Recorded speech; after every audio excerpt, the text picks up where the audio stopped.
She had always felt like an outsider, born human on an alien world. But only when her adoptive family stood by her side did she learn what home truly meant. By the time the rest of the galaxy realized she was different, she had already become the bridge between two species. The floating city of Hymeris gleamed like a jewel above the waters of Var Eris. Towers of iridescent crystal caught the twin moonlight, sending prisms of color dancing across the night sky. Channels of purified water flowed between the elegant structures, carrying memories and whispers through the heart of the Lysari capital. Ariela Thornwood stood at the edge of her family's terrace, watching the gentle ripple of water below. At 17 galactic years, she was caught between two worlds, raised by the amphibious Lysari, but undeniably human. Her pale skin contrasted with the blue-green hues of her adoptive family, a constant reminder of her otherness in this watery realm. "Ari," a melodic voice called from inside. "You'll be late for the academy." She turned to see her adoptive mother, Kalis Thornwood, weaving delicate patterns of light into a memory tapestry. The renowned artist's fingers moved with practiced grace, capturing moments of family history in the shimmering fabric. "I was just watching the city wake up," Ari replied, stepping back inside.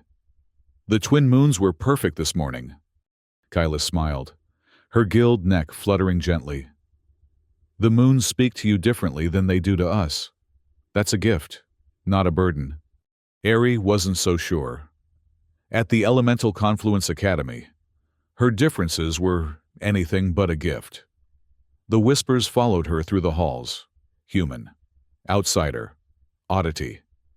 The Lysari Collective officially forbade new human adoptees, making Ari a walking exception to their xenophobic policies. "Is Lyri already gone?" Ari asked, gathering her study materials. "Your sister left for healing practice early," Kyla said. "She wanted to perfect her water-binding spell before the festival." The Tides Reflection Festival. Ari's stomach tightened at the thought. In 3 days, the entire city would gather to commune with ancestral water spirits, a ritual that required elemental attunement she struggled to master. "Father will be home for the festival, yes?" Ari asked, trying to sound casual. Kylis nodded. The High Council granted Nymos leave from his diplomatic duties. He wouldn't miss it. Nymos Thornwood, a respected envoy to the collective's outer colonies, had become increasingly distant as tensions between species grew. Though he had helped rescue Ari from the wreckage of a human colony ship 17 years ago, his duty to the collective sometimes overshadowed his role as a father. "I should go," Ari said, gathering her courage for another day of attempted belonging. As she navigated the flowing pathways of Hymeris, Ari practiced the water-chanting exercises her mother had taught her. The Lysari manipulated water through a combination of sonic vibrations and psychic resonance, a talent that came naturally to them but required intense concentration from her. The academy loomed ahead, its sweeping archways reminiscent of breaking waves. Inside, students gathered in small clusters, their webbed hands gesturing animatedly as they discussed the upcoming festival. Conversations faltered as Ari passed, replaced by conspiratorial whispers. "Looking particularly dry today, Thornwood," a voice called out. Riva Kelson, daughter of a prominent elder, leaned against a crystal column. Her azure skin shimmered with droplets of water, a display of elemental affinity that Ari could never match. "At least I won't leave puddles on the floor," Ari replied, refusing to show how deeply the barb had stung. Riva's friends tittered. "Heard your kind once tried to drain an entire moon of its oceans. Is that the real reason you can't connect with the water spirits? They sense your destructive nature?" Before Ari could respond, a quiet voice interrupted. "The historical accounts of the Thalassian conflict were largely propaganda. Riva, if you'd read beyond the elder-approved texts, you'd know that." Mato Avri, a slender Lysari scholar with unusually dark skin, stood nearby, arms filled with ancient scrolls. His interest in forbidden history made him nearly as much an outcast as Eri. Riva scoffed. No one asked for a lecture from the archives. Avri, she turned back to Eri. I heard the elders are watching you closely during the festival. One mistake, and they'll finally have reason to send you back to whatever dry rock spawned you. The threat lingered in the air as Riva and her entourage glided away. Eri released a breath she hadn't realized she was holding. Don't let her words penetrate your membrane, Mito said, adjusting his scrolls. Riva repeats whatever her elder relatives tell her without questioning. Thanks, Eri said. But she's right about one thing. The festival is a test I can't afford to fail. Mito studied her with intelligent eyes. If you're interested, I found some texts on hybrid elemental techniques. Not exactly approved curriculum, but potentially helpful. Eri hesitated. Associating with another outsider would only draw more attention. Yet the offer of help was too valuable to refuse. Where would we meet? The Archive of Crystalline Currents, after sunset. With that, Mito slipped away, leaving Eri to wonder if she'd just found an ally or stepped into deeper waters. The day passed in a blur of lectures on elemental theory and practical exercises that left Eri frustrated, while her classmates effortlessly sculpted water into complex forms. Her own attempts resulted in ripples at best, complete stillness at worst. As darkness fell, she made her way to the ancient archive tucked beneath the academy. The circular chamber housed thousands of crystalline memory orbs, each containing historical records dating back to the founding of the collective. Mito was already there, carefully arranging several glowing orbs on a reading pedestal. These are from before the unification, he explained, his voice hushed with reverence. When humans and Lysari first encountered each other, Eri approached cautiously. How did you get access to these? I thought pre-unification records were restricted. Mato's gills fluttered in what Eri recognized as embarrassment. My mentor trusts me with cataloging duties.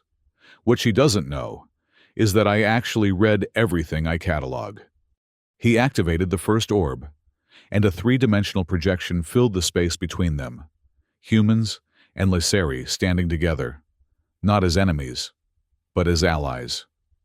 The humans' hands glowed with a strange energy as they worked alongside Lysari water shapers. This contradicts everything I've been taught, Eri whispered. The official history says humans tried to conquer Lysari worlds. Official history serves those who write it, Mito replied. The truth is more complex. Humans weren't conquerors. They were refugees, fleeing the destruction of their homeworld. And they brought something valuable, a unique form of psychic ability that complemented Lysari water magic. He activated another orb. This projection showed a human woman with her hands immersed in a Lysari memory pool. Her expression, one of serene concentration, as energy pulsed between her and the water. They called it the blood echo, not because it was violent, but because it carried the collective memory of human ancestry through their blood. It resonated with our water spirits in ways that strengthened both species. Eri stared at the image, her heart racing. Then why the hostility now? Why am I treated like a potential threat? Mato's expression darkened. Fear. During the Zero's War, a combined human-Lysari ritual went wrong, or was sabotaged. The records aren't clear. The resulting psychic backlash destroyed an entire colony. After that, the elders declared humans dangerous and severed all official ties. But my parents rescued me. Nymos and Kalis Thornwood defied convention. They always have. Mito activated a third orb, showing a younger version of Eri's parents, lifting a tiny bundle from the wreckage of a ship. They believed the old alliance could be restored, that you could be the bridge. Eri watched her own origin story unfold before her eyes, emotions swirling like untamed currents. Why are you showing me this now? Because the festival approaches, and you need to understand your true heritage. The tide's reflection isn't just about communing with Lysari ancestors. It's about connecting all water-touched beings. He gestured to the final orb. This might help you prepare. The projection revealed ancient techniques, humans, and Lysarii working in tandem, channeling energy through shared focus rather than innate ability. I'll teach you what I've learned, Mito offered, if you're willing to trust me. Eri studied the scholarly Lysarii, wondering what motivated his interest in her. Yet, as an outsider herself, she understood the loneliness that came with questioning accepted truths. I'm willing, she said, but we need to be careful. If Riva or the elders discover what we're doing. Some knowledge is worth the risk, Mito replied, his normally reserved demeanor giving way to quiet intensity. Meet me here tomorrow night. We have much to prepare before the festival. For the next 2 nights, Eri trained with Meadow in the secluded archive. Unlike her academy instructors, who expected her to mimic Lysarii techniques, Meadow encouraged her to embrace her human heritage. Don't try to be Lysarii, he advised, as she struggled to maintain a water sphere. Their power flows from ancestral memory carried through water. Yours comes from within, the collective echo of humanity. But I have no memory of Earth or my human ancestors, Eri protested. I was too young when my parents found me. Memory lives in blood as well as mind, Mito said. Close your eyes. Instead of pushing your energy outward, let it rise naturally. Feel the echo of oceans you've never seen. Eri followed his instructions, searching for something familiar in the darkness behind her eyelids. At first, nothing happened. Then, faintly, she heard it, the rhythmic crash of waves against an unknown shore, the whisper of rain on parched earth. Something stirred within her, a power different from Lysarii magic, yet complementary to it. The water sphere before her began to pulse with a reddish light, responding not to Lysarii's song, but to the beat of her human heart. That's it, Mito whispered, excitement evident in his voice. You're channeling the blood echo. When Eri opened her eyes, the sphere had transformed into a miniature storm system, water and energy swirling in perfect harmony. For the first time, she felt connected to both sides of her heritage, the human power that surged from within, and the Lysarii reverence for water that had shaped her upbringing. The sphere collapsed as her concentration broke, sending droplets scattering across the archive floor. I did it, she breathed, exhilarated and terrified in equal measure. But will the elders accept this? It's not traditional Lysarii magic. Mato's expression grew serious. That depends on how they interpret the old prophecies. Some believe the Herald of Ruin will bring destruction through human magic. Others interpret the same texts to foretell a bridge between species. Herald of Ruin, Eri repeated, dismayed. That's what they think I am? It's what some fear you might be, Mito corrected. But prophecies are malleable. Through your actions at the festival, you can reshape their meaning. As they continued practicing, Eri's confidence grew alongside her power.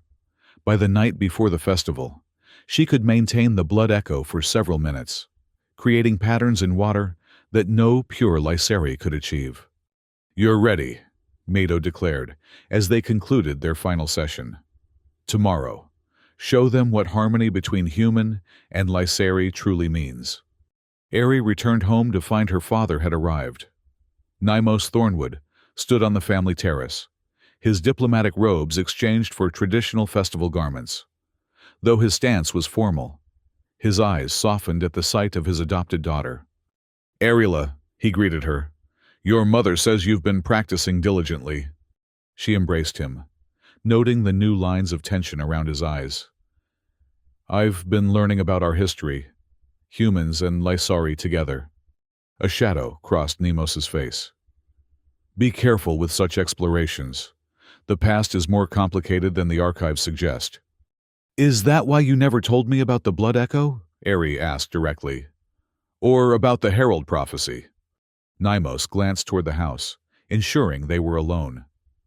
Who has been filling your head with ancient legends? Does it matter? They concern me, don't they? My real heritage? Her father sighed, his gills fluttering with emotion. We wanted to protect you from the weight of history, to give you a chance to define yourself before others defined you. By keeping me ignorant of half my identity, anger colored Aries' words, a lifetime of unasked questions bubbling to the surface. I've spent years failing at Lyseri magic because no one told me I wasn't meant to perform it like a Lyseri. Aerie. Nymos placed his webbed hands on her shoulders. We never meant to limit you. After the disaster at Zeros Colony, the elders banned all blood echo practices. They believe combining human psychic energy with our elemental magic leads only to destruction. And what do you believe? Her father's gaze turned toward the twin moons. I believe you are neither fully human nor Lyseri, but something greater than both. Tomorrow, at the festival, you will be watched closely. Whatever you choose to do, know that your mother and I stand with you, even if we cannot openly defy the elders. The conversation left Aerie restless.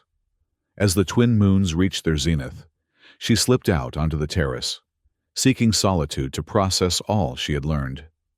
Below, the city of Hymeris pulsed with pre-festival energy, lanterns and luminescent algae marking pathways through the water. Couldn't sleep either? Lyri's voice came from behind her.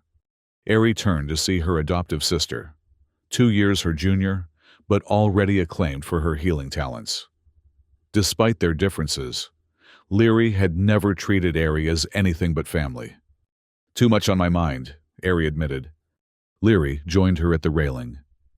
You're worried about the festival. The elders will be watching for any mistake. Riva made that very clear. Lyri's expression darkened. Riva Kelson speaks with her mother's voice, and Elder Kelson has always resented Father for bringing you into our family.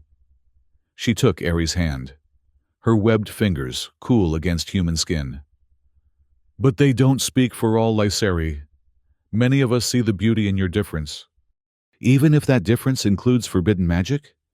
Lyri's eyes widened. You've been experimenting. Aerie hesitated, then nodded. I've discovered things about my human heritage, abilities that work differently from Lyseri magic but might complement it. Instead of the horror Aerie expected, Lyri's face lit with excitement. Show me! Under the moon's watchful gaze, Aerie demonstrated the techniques Mato had taught her. She drew water from a nearby fountain, letting it hover between her palms as she channeled the blood echo. The liquid glowed with internal light, pulsing in rhythm with her heartbeat.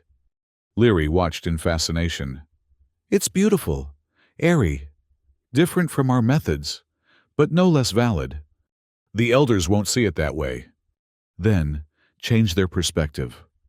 Lyri's youthful face grew serious. Tomorrow, when we stand before the ancestral pool, don't hide who you are. The spirits respond to truth, not conformity. With her sister's encouragement warming her heart, Aerie finally found sleep. Morning came too quickly, bringing with it the solemnity of the Tides Reflection Festival. The Thornwood family journeyed together to the great confluence at the city's center, where a massive circular pool reflected the sky above. Already, hundreds of Lyseri had gathered, their ceremonial robes rippling like water as they moved. Elder Kelson stood at the head of the High Council, her elaborate headdress marking her status. Aerie felt the weight of stares as she walked with her family. Near the pool's edge, she spotted Mato, who offered a subtle nod of encouragement. Riva stood with her mother, whispering behind webbed fingers, while watching Aerie's approach. Remember, Kylus murmured to Aerie, whatever happens, we are proud of you. The ritual began with ancient songs, Lysari voices rising and falling like waves against a shore. One by one, representatives from noble families approached the pool, placing their hands upon the water's surface to commune with ancestral spirits. Ripples of blue-green light spread from each contact, carrying memories and blessings through the gathered crowd. When the Thornwood's turn came, Nymos stepped forward first, followed by Kylus and Lyri. each connected seamlessly with the pool, adding their family's memory light to the collective glow. Then it was Aries' turn. Heart pounding, she approached the water's edge. The entire gathering fell silent, watching the human girl with a mixture of curiosity and apprehension. Elder Kelson's eyes narrowed, while Riva's expression held smug anticipation of failure. Ari knelt beside the pool, remembering everything she had learned. Instead of mimicking the Lysari technique, she embraced her dual nature. As her fingers touched the water, she closed her eyes and reached inward for the blood echo. At first, nothing happened. The pool remained still, unresponsive to her human touch. Whispers began to circulate through the crowd. Then, from deep within, Ari felt it, the surge of collective memory. Not from Lysari ancestors but from Earth itself. Oceans she had never seen, storms she had never weathered, the primal connection between human life and water that transcended galaxies. The pool responded with unexpected intensity.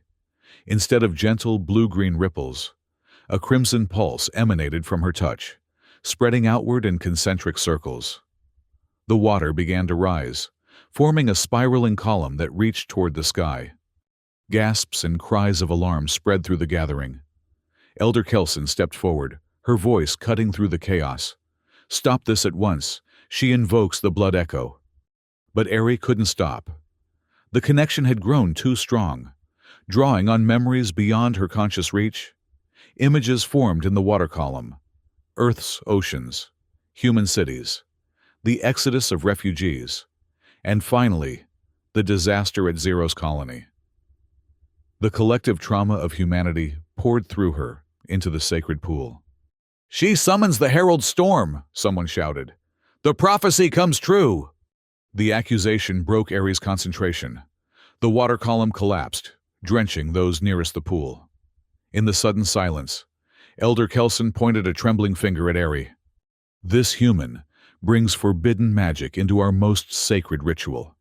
The High Council demands an immediate inquiry into her lineage and intentions." Chaos erupted. Some Lysari backed away in fear, while others pressed forward in anger.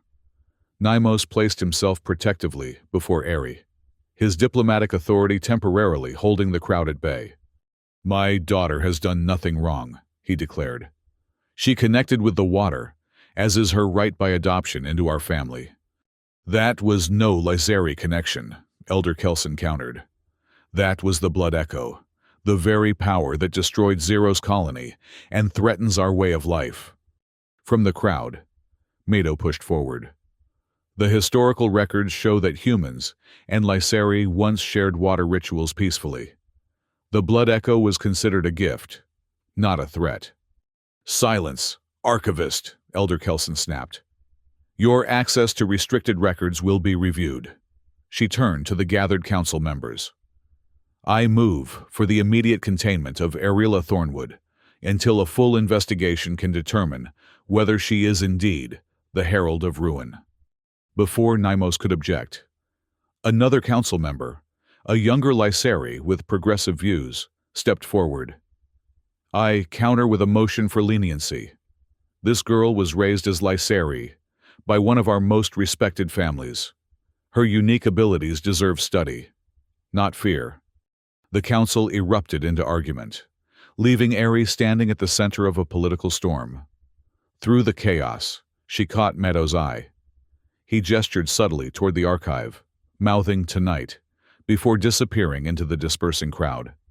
The festival ended in disarray, with no formal resolution regarding Ari's status. As the Thornwood family returned home, an uncomfortable silence hung between them. "I'm sorry," Ari finally said. "I didn't mean to disrupt everything." "You have nothing to apologize for," Kylus insisted, wrapping an arm around her daughter's shoulders. "What happened today was inevitable from the moment we brought you into our home." "We always knew this day would come," Nemos added, his voice heavy with resignation. "The question now is what happens next." "They'll try to exile me, won't they?" Ari asked. Her father's expression confirmed her fears. Elder Kelson has wanted you gone since you were a child. Today gave her the excuse she needed. Then I'll fight, Eri declared. Not just for myself, but for the truth about humans and Lysari. We weren't always enemies. We were allies. Partners. How do you know this? Nymos asked sharply. Eri hesitated, then decided honesty was necessary. Mato Avri has been helping me.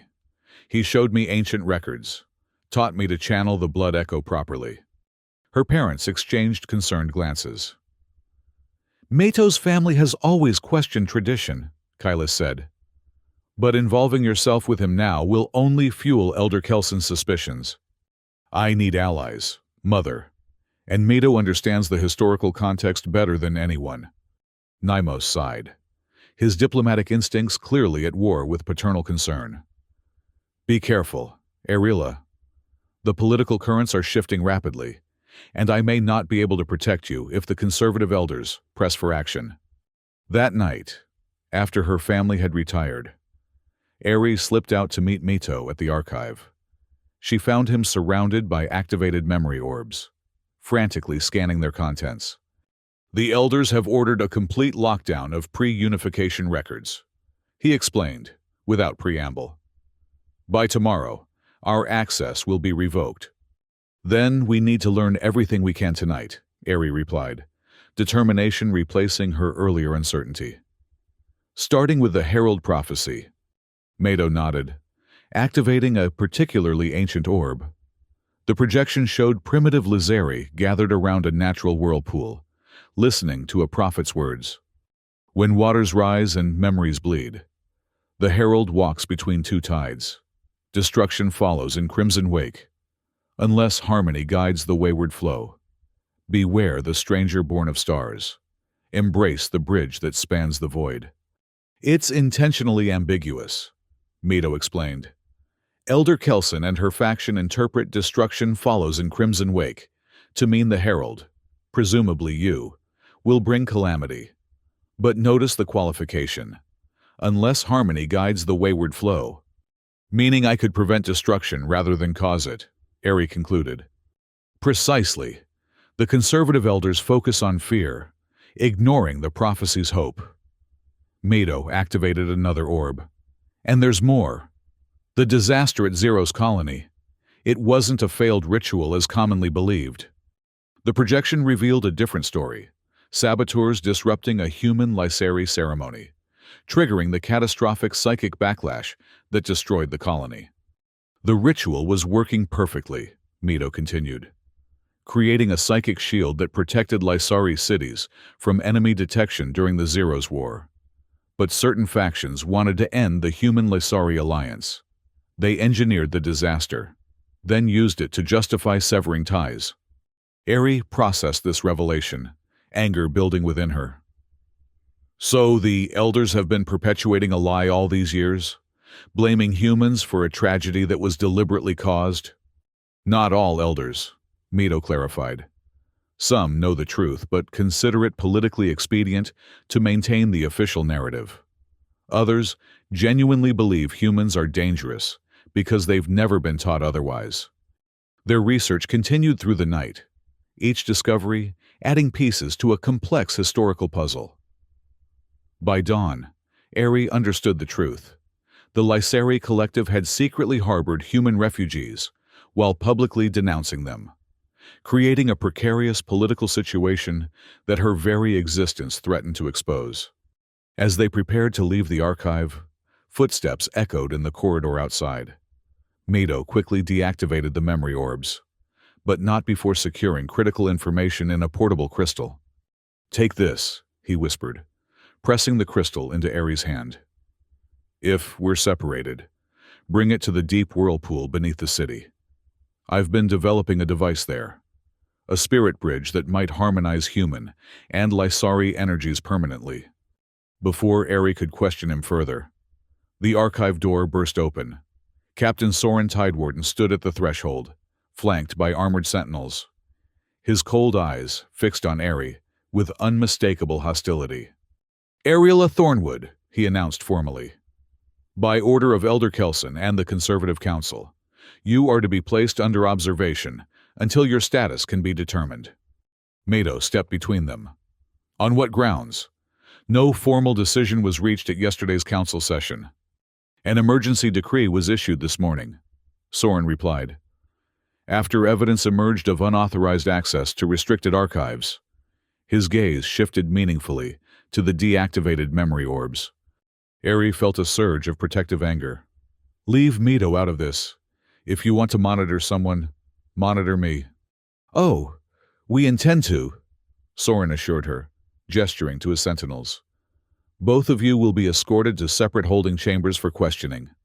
Mito subtly nudged Eri toward a secondary exit, partially hidden behind ancient shelving.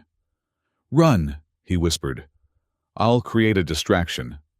Before she could protest, Mito summoned a massive water sphere from the archive's humidity, then shattered it into a blinding spray that engulfed the sentinels. Go, he shouted. Find the whirlpool. Eri bolted through the hidden exit, the crystal clutched tightly in her hand. Behind her, she heard Mato's voice raised in scholarly outrage, buying her precious seconds of escape. The narrow passage led to the Academy's lower levels, a maze of maintenance tunnels that serviced High Maris's complex water systems. Eri navigated by instinct, heading downward whenever possible, away from the Sentinel's pursuit. After what felt like hours, she emerged into the Undercity, the older, partially submerged sections of High Maris that predated the floating expansion. Here, bioluminescent algae provided dim lighting, revealing ancient architecture half reclaimed by water. Unfamiliar with this level of the city, Eri hesitated at a junction of flooded corridors. The crystal in her hand pulsed faintly, responding to nearby water sources. Following its guidance, she chose the path that glowed most intensely, wading through increasingly deep water. The corridor opened into a vast cavern where phosphorescent plants clung to stone walls, illuminating a sight that took Eri's breath away. The deep whirlpool, a massive, perpetually spinning vortex of water that descended into unfathomable darkness. Energy crackled around its edges, raw and untamed. Near the whirlpool's edge stood a partially constructed device, Mito's spirit bridge. Crystal rods arranged in a circular pattern surrounded a central platform, each rod inscribed with symbols combining human and Lysari script. Eri approached cautiously, uncertain how to proceed without Mito's guidance. The crystal in her hand pulsed more insistently now, clearly attuned to the larger structure. As she placed it into an empty socket within the device, the entire apparatus hummed to life, emitting a soft blue glow. Step away from the device, human. Eri whirled to find Captain Soren standing at the cavern entrance, alone, but armed with a ceremonial trident that crackled with elemental energy. His expression held contempt, mixed with something else, fear. You don't understand what this is, Eri said, keeping the spirit bridge between them. I understand perfectly, Soren replied, advancing slowly. A device to amplify the blood echo, to weaponize human psychic energy against the Lysari, just as the prophecy foretold. That's not what it does. It's meant to harmonize our abilities, to restore the alliance that once existed. Soren's laugh held no humor. An alliance? Is that what they taught you in those forbidden archives? Humans were never our allies. They were parasites, feeding off our elemental gifts while giving nothing in return. That's a lie, Eri countered, drawing on everything she had learned. Humans and Lysari worked together during the Zero's War. The disaster that ended their cooperation was deliberately caused by saboteurs who feared their combined power. Convenient propaganda from a would-be destroyer. Soren raised his trident. I won't allow you to complete whatever ritual you've begun here. The Herald of Ruin ends today. As he lunged forward, Eri instinctively reached for the water surrounding them. The blood echo responded instantly, creating a crimson-tinged barrier between her and the advancing sentinel. Soren's trident struck the barrier, elemental energy dispersing in crackling arcs. You see, he snarled, pressing harder against her defense.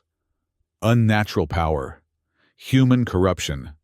Eri maintained the barrier, but Soren's relentless assault weakened her concentration. The whirlpool behind her surged in response to their conflict, the cavern filling with psychic elemental energy that made the air shimmer. "I don't want to fight you," Eri insisted. "I just want the truth acknowledged. Humans aren't your enemy." "Your very existence threatens our way of life," Soren responded, channeling more power through his trident. "Your truth would undermine the collective's foundation." Their deadlock might have continued indefinitely, if not for the arrival of unexpected allies. Leary burst into the cavern, followed closely by Meto, who sported a bruised gill and torn clothing from his earlier confrontation. "Eri!" Leary called, rushing to her sister's side.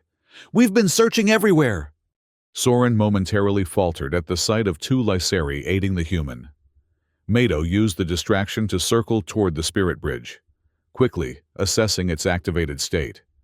"You've connected the final crystal," he observed with approval. "The bridge is almost ready." Soren recovered quickly, dividing his attention between the three intruders. "Meto Avri, I should have known you were behind this heresy. And you," he addressed Leary, "a Thornwood, betraying your own kind for this human impostor." "She's my sister," Leary replied fiercely, "and more Lyseri in spirit than you'll ever be. Soren." The standoff intensified as Soren summoned additional elemental energy, creating a whirling vortex of his own that threatened to overwhelm Eri's barrier. The competing forces disturbed the deep whirlpool, causing it to surge dangerously. "The cavern's becoming unstable," Meto warned, steadying himself against the spirit bridge. "We need to either complete the ritual or abandon it entirely." "Complete it," Eri decided, maintaining her focus despite exhaustion. "Show them what harmony truly means." Meto nodded, quickly instructing both sisters. "Leary, channel pure Lysari energy into the western crystals. Eri, direct your blood echo into the eastern section. I'll stabilize the central flow." As they moved into position, Soren realized their intent. With a cry of rage, he activated an ancient mechanism built into the cavern floor, a Lyseri trap designed to flood the chamber and drown intruders. Water began pouring from hidden channels, rapidly filling the already damp cavern. "You'll drown with us," Eri shouted to Soren, "including the daughter of Elder Kelson. Better we all perish than allow the Herald to fulfill her destructive purpose." Soren replied grimly, though uncertainty flickered across his features as the water rose past their knees. Despite the rising flood, Eri, Leary, and Meto maintained their positions around the spirit bridge.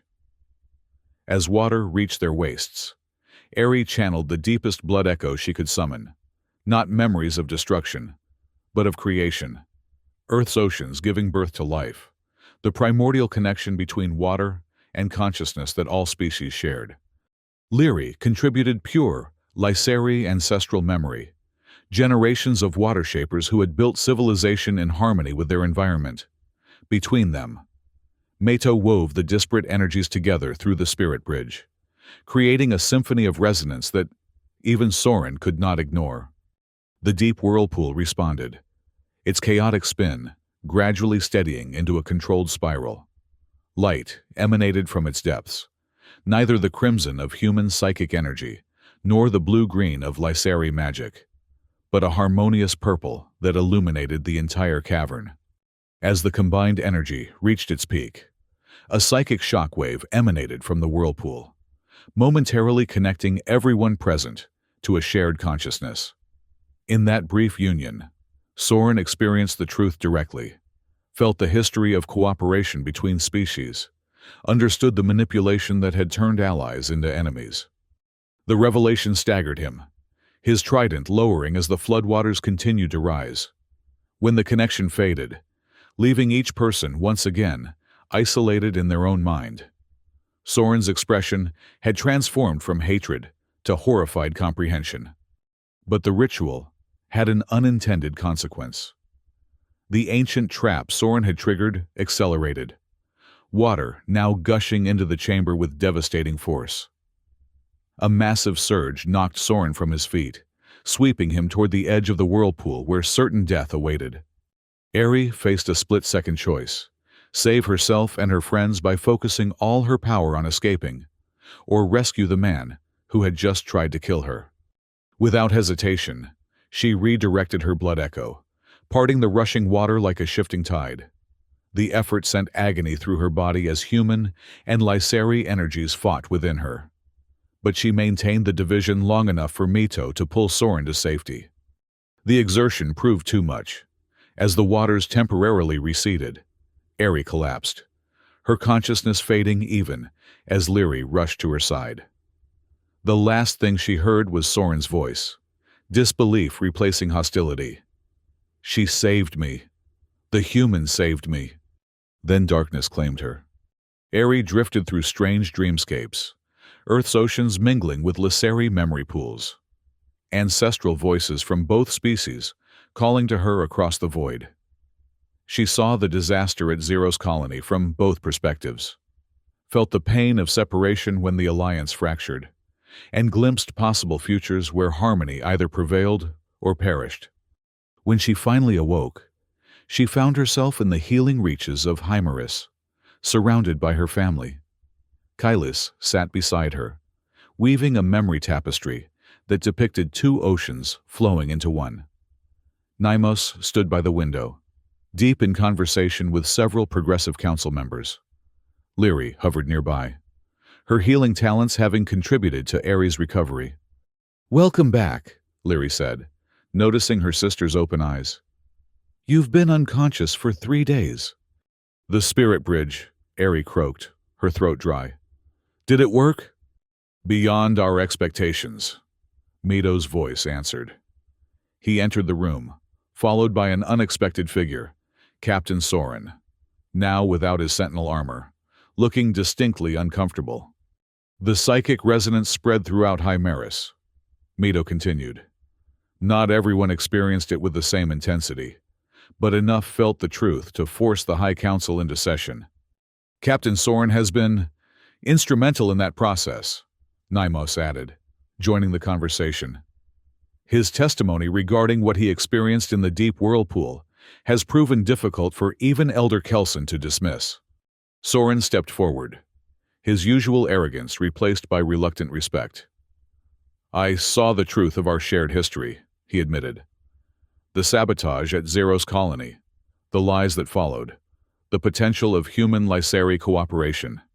He hesitated, then added, "And I saw your choice to save me when you could have let me perish.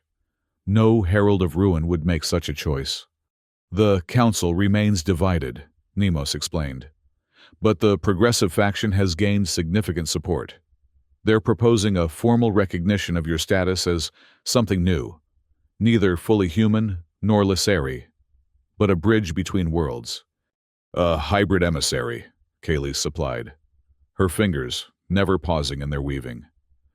"The first officially acknowledged in 60 years. Eri struggled to process these developments. And Elder Kelson, the conservative faction? Still opposed," Soren admitted. "But their position weakens daily as more citizens question the traditional narrative. Your actions have sparked something unexpected: curiosity." Over the following days, as Eri regained her strength, she witnessed the changing tides firsthand. Lysari, who had once whispered behind her back, now approached with questions about human culture and abilities. Even Riva Kelson, though still disdainful, had been forced to moderate her public criticism after her mother's political influence waned. A week after her awakening, Eri stood before the full High Council to hear their decision regarding her status. The Great Confluence, site of the disrupted festival, now served as a public forum where hundreds of Lysari gathered to witness the proceedings. Elder Kelson spoke first, her voice carrying the weight of tradition. "The Conservative Council acknowledges that certain historical accounts may have been selectively presented. However, we maintain that unrestricted human psychic practices pose inherent dangers to our society." A progressive elder countered immediately, Yet the evidence presented by Captain Soren and Archivist Avery suggests that properly harmonized abilities strengthen both species. The Spirit Bridge demonstration proves this conclusively. Back and forth, the arguments continued. Political maneuvering disguised as philosophical debate. Throughout it all, Ares stood with quiet dignity.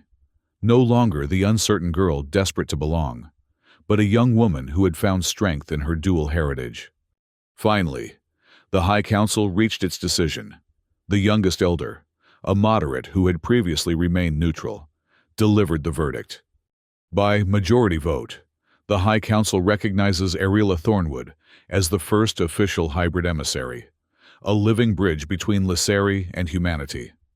The ban on human adoptees is conditionally lifted, subject to the emissary's guidance and oversight. Furthermore, a commission will be established to review and correct our historical records regarding human-Lysari relations. A mixture of cheers and murmurs greeted the announcement. Not universal acceptance, but a beginning, a chance for change. As the formal session concluded, Eri found herself surrounded by her unconventional family, Naimos and Kailis, whose courage had started this journey 17 years ago, Lyri, whose unwavering support had never faltered, Mito, whose quest for truth had revealed her true potential, and even Soren, whose transformation from enemy to reluctant ally symbolized the possibility of broader reconciliation. Together, they stepped onto the great terrace overlooking Hymeris.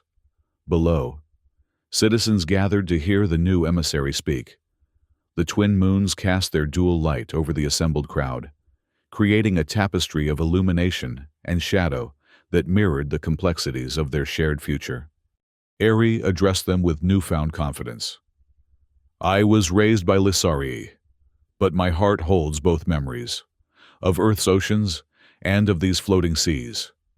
I stand before you as living proof that difference need not mean division, that harmony can emerge from discord when we choose understanding over fear. As she spoke, she sensed something new, a distant, psychic ripple emanating from beyond Vareris, a call from the remnant human colonies yearning for connection after decades of isolation. The blood echo within her responded, creating a gentle resonance that spread through the gathered Lysari like a whisper of possibility. In that moment, Eri understood that her journey was just beginning. The true test of the hybrid emissary would not be convincing those who already accepted her, but reaching across the void to reconnect scattered humanity with their former allies. As her speech concluded and the crowd dispersed, Eri turned to her family with determination in her eyes. There's more work to be done, she told them. Human colonies still exist, believing themselves abandoned by the galaxy. They need to know the truth, that reconciliation is possible. Naimos nodded, diplomatic instincts already calculating the challenges ahead. The Council has authorized an interstellar mission. As emissary, you would have considerable latitude in its execution. I'll need a team, Eri said, glancing at Mato and Lyri. People who understand both sides of our shared history. And security, Soren added unexpectedly. Not all humans or Lysari will welcome this new arrangement. The Tide Sentinels could be repurposed as protective escorts rather than enforcers. Their planning continued into the night, possibilities expanding with each suggestion. By dawn, as Hymeris awoke to its first day under a new paradigm, Eri stood at the gilded docking port, watching interstellar vessels arrive and depart. Soon, she would board one such ship, carrying the truth of two species into the vastness of space. The path ahead would not be easy. Prejudices ran deep on both sides, and the scars of separation would not heal overnight. Yet, for the first time, Eri faced the future without doubt. She was neither outsider nor native, neither fully human nor Lysari, but a bridge between worlds, the first of many, if she succeeded in her mission. As the twin moons set and Vareris' sun rose over the floating city, Eri embraced her dual heritage, not as a burden to bear, but as a gift to share. The tides were turning, and she would guide their flow toward harmony.